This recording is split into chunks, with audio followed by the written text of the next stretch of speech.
नाश्त्यासाठी रोज रोज तेच पदार्थ खाऊन कंटाळा आलाय, आज फक्त 10 मिनिटात बनवा हा प्रोटीनयुक्त सत्तू पराठा।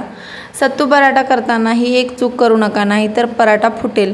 तर एक खास टिप मी व्हिडिओच्या शेवटी सांगणार आहे, तर हा व्हिडिओ शेवटपर्यंत नक्की बघा आणि आवडल्यास लाईक, शेअर, कमेंट आणि सबस्क्राईब करा। हाय, हॅलो, नमस्ते, मी दीपाली, मिसेस पोजलच्या आणखीन एका नवीन व्हिडिओमध्ये तुम्हा सगळ्यांचं खूप खूप खूप मनापासून स्वागत। आज आपण बनवणार आहोत हेल्दी सत्तू पराठा। नाश्ता, डबा किंवा प्रवासासाठी ही रेसिपी अगदी परफेक्ट आहे। सगळ्यात आधी आपण कणिक मळून घेऊ। त्यासाठी अंदाजे 2 मोठ्या वाट्या गव्हाचं पीठ घेतलं। तुम्ही नेहमी पराठ्यासाठी किंवा चपातीसाठी जेवढं पीठ घेता किंवा किती व्यक्ती आहेत त्यावर आधारित कणिक मळून घ्यायची। तर त्यामध्ये चवीपुरतं मीठ टाकायचं आणि तेल लावून छान कणिक 2 ते 3 मिनिटे मर्दून घ्यायची। या पराठ्यासाठी हलकी म्हणजे मऊसूत कणिक अशी मळून घ्यायची आहे आपल्याला। जसं आलू पराठ्याला वगैरे बनवतो त्यापेक्षा थोडीशी पातळ असली तरी चालेल।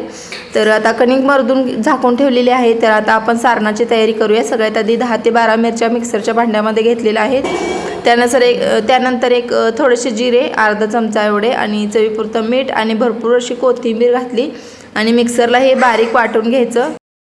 आता एक मिक्सिंग बाउल घेतलेला आहे, त्याच्यामध्ये 1 वाटी मी सत्तू घेते। जर सत्तू तुम्हाला नाही मिळाला तर भाजलेले चणे किंवा फुटाणे असतात ना, त्याची सालं काढून घ्यायची किंवा आणि ते बारीक मिक्सरला वाटून घ्यायचं। किंवा मग ना जे चणे असतात, काय म्हणतात त्याला आपण, डाळ असतं ना, डाळवं जे चिवड्यामध्ये वगैरे घालतो, त्याचं पण ते जर असेल तुमच्याकडे तर ते सुद्धा मिक्सरमध्ये वाटून घेऊ शकता।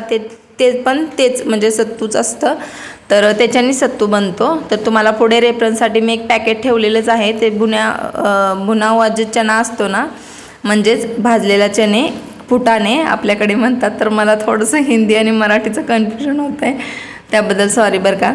तर 1 वाटी सत्तू घेतला आहे आणि त्याच्यानंतर मी त्यामध्ये जे आपण वाटून घेतलेलं मिश्रण होतं, मिरची, कोथिंबीर, जिरं आणि मीठ, तर ते घातलं। त्याच्यानंतर थोडंसं चवीपुरतं मीठ घातलं आणि थोडंसं अजून एक पाव चमचा जिरे पावडर घातली आणि त्याच्यानंतर मग सरसोचं तेल घातलं 2 चमचे, म्हणजेच मोहरीचं तेल 2 चमचे, शक्यतो मोहरीचंच तेल घालतात ऑथेंटिक रेसिपीमध्ये। आणि त्याच्यानंतर एक मीडियम साईजचा कांदा एकदम बारीक चिरून घेतलेला आहे आणि थोडंसं एक 2 चमचे फक्त पाणी घालायचं आहे।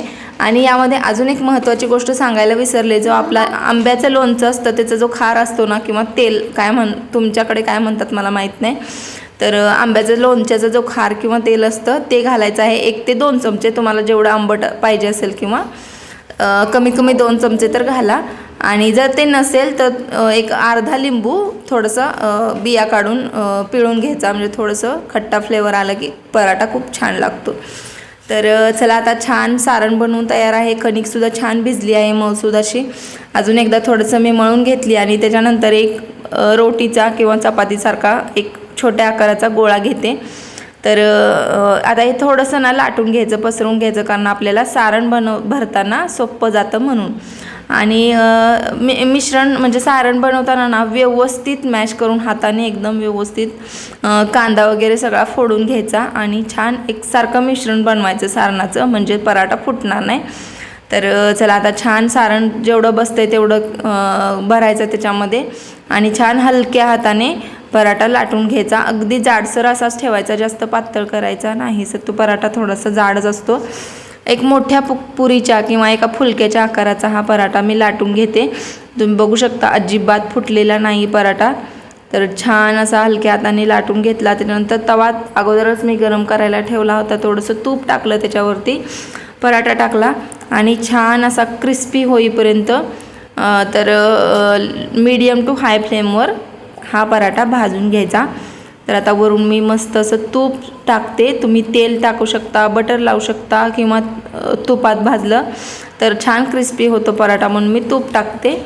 तर दोन्ही साईडने तूप किंवा तेल लावून छान व्यवस्थित पराठा भाजून घ्यायचा आहे। मी पहिल्यांदा फ्लेम हाय केली होती, कारण तवा जास्त गरम नव्हता म्हणून। आता मी फ्लेम एकदम लो केली आहे आणि लो फ्लेमवर कमीत कमी 2 ते 3 मिनिटे छान क्रिस्पी होईपर्यंत, फुलेपर्यंत हा पराठा छान भाजून घ्यायचा आहे। चला, आता सगळेच पराठे अशाच पद्धतीने मी बनवून घेते। तर मी सगळे पराठे बनवून ठेवते आणि जेव्हा खायचं असताना तेव्हा फक्त तूप लावून गरम करते।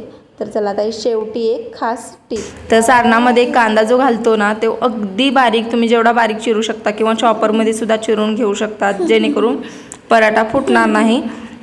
आणि पराठा लाटताना अगदी हलक्या हाताने लाटायचा आणि क्रिस्पी होईपर्यंत लो फ्लेमवर व्यवस्थित भाजून घ्यायचा. चला आता आपला सत्तू पराठा तयार आहे. दही लोणच्यासोबत खूप छान लागतो किंवा टोमॅटोची चटणी बनवली तरीसुद्धा छान लागतो. ही रेसिपी तुम्हाला कशी वाटते ते नक्की कमेंट करून सांगा आणि व्हिडिओ आवडला असेल प्लीज लाईक शेअर आणि सबस्क्राईब करायला विसरू नका. Thanks for watching.